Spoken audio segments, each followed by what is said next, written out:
All right, you ready for this? Oh, yeah, this is a good one. John Wayne, the Duke, Catholic. Who Yeah. knew? Right. I gotta admit, this one surprised me. I mean, the guy's a legend, the tough guy, the cowboy, Yeah. not exactly who you'd picture converting later in life. Not the image that comes to mind, no. So we gotta find out what happened. What led him to the church? We've got some articles, even some stuff from his grandson, Father Matthew Munoz, by the way. Wow. Yeah, firsthand accounts. Can't beat that. So let's dive in. It's funny. When you think of conversions, you think of these huge, dramatic, life-changing moments. Right. Like a bolt from the blue. Yeah, but with John Wayne, it seems like it was more of a gradual thing. Really? Yeah, like over time, influenced by the people around him. His third wife, Josephine, she was a devout Catholic. I read about that. And she kind of, brought that faith into their life together. Oh, yeah, the sources mention her taking him to church events, fundraisers, all that. Exactly. Almost like she was, well, not pushing him, but... Nudging him closer. Yeah, exactly. And from what Father Munoz says, you can tell John Wayne really respected Josephine's faith. Wasn't dismissive or anything. It was always there, Yeah. shaping his perspective. It really shows you the power of those closest to us, how they can influence our path, sometimes without us even realizing it. Absolutely. And then, well, there's this story of his friendship with Archbishop Thomas Clavel of Panama. Oh, yeah. They were pretty tight, and the Archbishop, he actually encouraged John Wayne to convert for years. Wow, imagine that. Someone like Archbishop Clavel, known for his wisdom, his compassion, guiding someone like John Wayne towards the faith. It's powerful stuff. And it wasn't just about doctrine, right? It was about seeing faith lived out, Yeah. seeing a good man, a holy man. Exactly, a living example. It says here, Wayne was actually ready to convert back in 1978. 78, okay. But then Archbishop Clavel, he got too sick to do the baptism. Oh, wow. It was Archbishop Clavel's successor, Archbishop McGrath, who ended up baptizing him. Talk about a twist of fate. Almost like it was meant to be. Father Munoz talks about how grateful his grandfather was for that moment. Like it brought him this incredible peace, a sense of belonging. It's beautiful, really. He'd been searching for something and finally found it. Yeah. And there's more to it. Father Munoz talks about how John Wayne blamed his busy life for not converting sooner. Like, he even had some regrets about not embracing the faith earlier. Imagine carrying that around, that feeling of something missing for so long. It's kind of heartbreaking, isn't it? I mean, here's John Wayne, this larger-than-life figure, and he's still searching for something more. Right. Makes you think. But the thing that really got me was those letters he wrote to God, even before he officially converted. Really? I didn't know about that. They're described as heartfelt, almost childlike in their honesty. Wow. Like he was bearing his soul, searching for guidance. The tough guy, pouring his heart out to God. You wouldn't expect it. I know, right?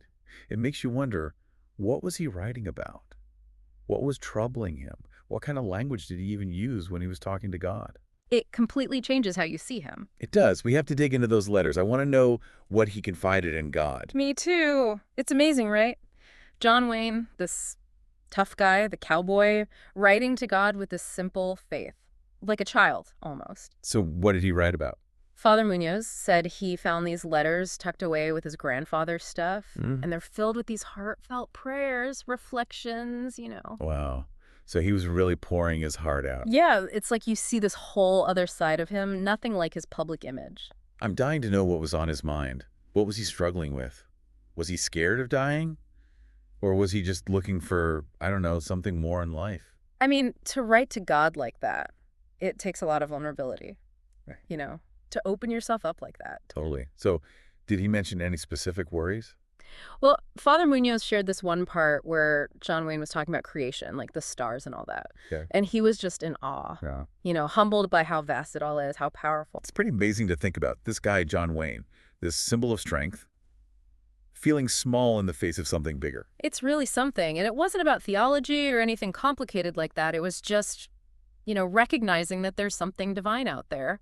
That simple faith that can really move mountains, isn't it? I mean, it challenges how we see John Wayne, doesn't it? Yeah. This guy who was all about being self-reliant, admitting he's not the center of the universe.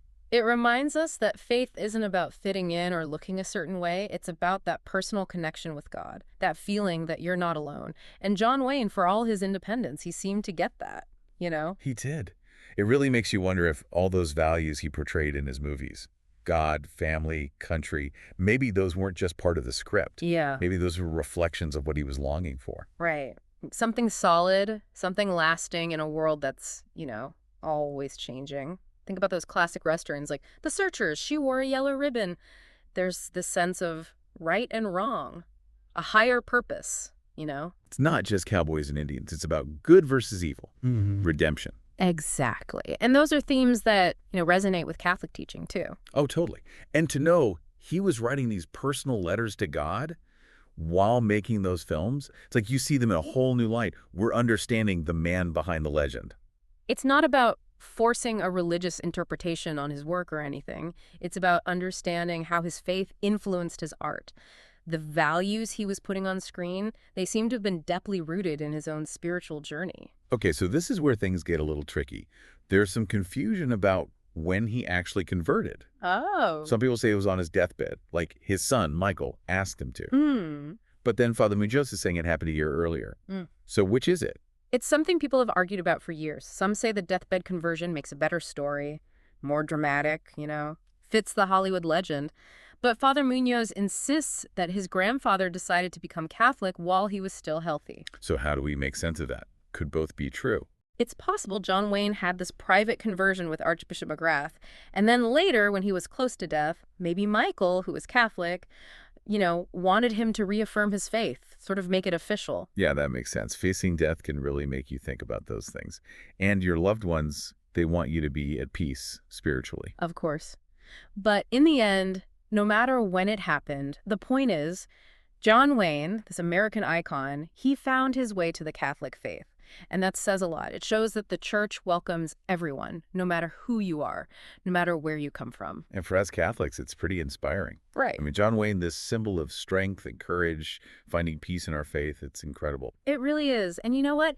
It's a reminder that Catholicism isn't just for one type of person. It speaks to something deep inside all of us. I love that. It's like John Wayne's story can help us talk about faith with people who might not normally be open to it, because he shows that you don't have to be perfect to be Catholic.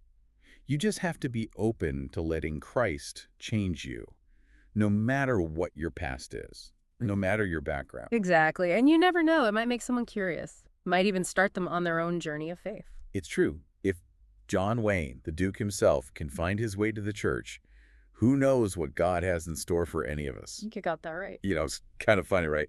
Some folks might see John Wayne, this conservative guy, and think, Catholic, how's that work? Yeah, I could see that. Might seem a little surprising at first, but I think it really speaks to, how complex he was and the Catholic faith itself. I mean, Catholicism, it's always welcomed people from all over the political spectrum, right? Exactly. It's not about fitting into this one tiny box. Yeah. It's about, finding Christ and letting him guide you, no matter what your politics are. Couldn't have said it better myself. John Wayne's story, it kind of forces us to look past the labels, see people as individuals. We're all on our own spiritual journeys. Absolutely. And it reminds us that faith can touch anyone, even the folks we wouldn't expect. Right. Like for me, what's so beautiful about his story is that even the Duke, this image of self-reliance, he found comfort in something bigger than himself. Cool. It shows that deep down, we all want connection. We want purpose, something that goes beyond the day-to-day. And that's something we can all relate to, I think, regardless of our beliefs. You're right. It really makes you think. So as we wrap up this deep dive into John Wayne's conversion, what's the biggest takeaway for you? Well, for me, it's a reminder that faith, it's a journey. And it can be full of surprises. You find God's grace in the most unexpected places, and it can change your life. It also makes you think about how we see other people, to look deeper, and to realize that faith can bloom anywhere, even in the most unlikely hearts. I love that. Well, there you have it. John Wayne's journey to the Catholic faith, a story that makes us rethink what we thought we knew, inspires us to look at our own faith, and leaves us with this feeling that, hey, it's never too late to open ourselves up to God. Thanks for joining us on this deep dive, folks.